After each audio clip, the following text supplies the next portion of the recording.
सुवर्णपुर जिला सोनपुर ब्लॉक स्तरीय मिलित अभियोग शुणाणी और उपशम शिविर सोनपुर पंचायत समिति कार्यालय सम्मिलनी कक्ष ठारे अनुष्ठित हो जाइछि। जिलापाल सुवर्णपुर डॉक्टर नूरपरा साहू और आरक्षी अधीक्षक श्री नारायण नायक युग्म अभियोग शुणाणी शिविर रे योगदान करी जनसाधारण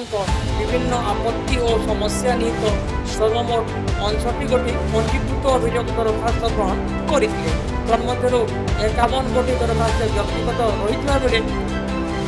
8 गोटी सामूहिक दरखास्त और गोटिए चिकित्सा पाई आर्थिक सहायता निमंते दरखास्त ग्रहण करा जायतिला। समस्त सामूहिक और व्यक्तिगत अभियोग दरखास्त गुडी को निर्दिष्ट समय मध्य समाधान करने संपुक्त विभाग अधिकारी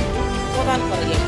वीडियो सोनपुर श्री संजीव कुमार साहू को तत्वावधान में युग्म अभियोग शुणाणी शिविर अनुष्ठित होता। युग्म अभियोग शुणाणी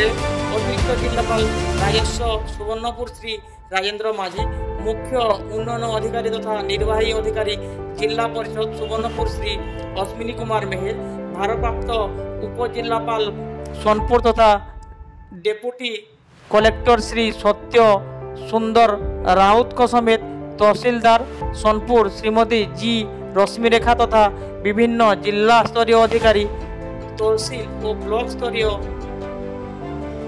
अधिकारी कर्मचारी वृंद समेत जिला पंचायत अधिकारी तथा जिला सूचना और लोक संपर्क अधिकारी सुवर्णपुर श्री अर्जुन माझी सहित विभिन्न संवादपत्र सांबादिक और वैद्युतिक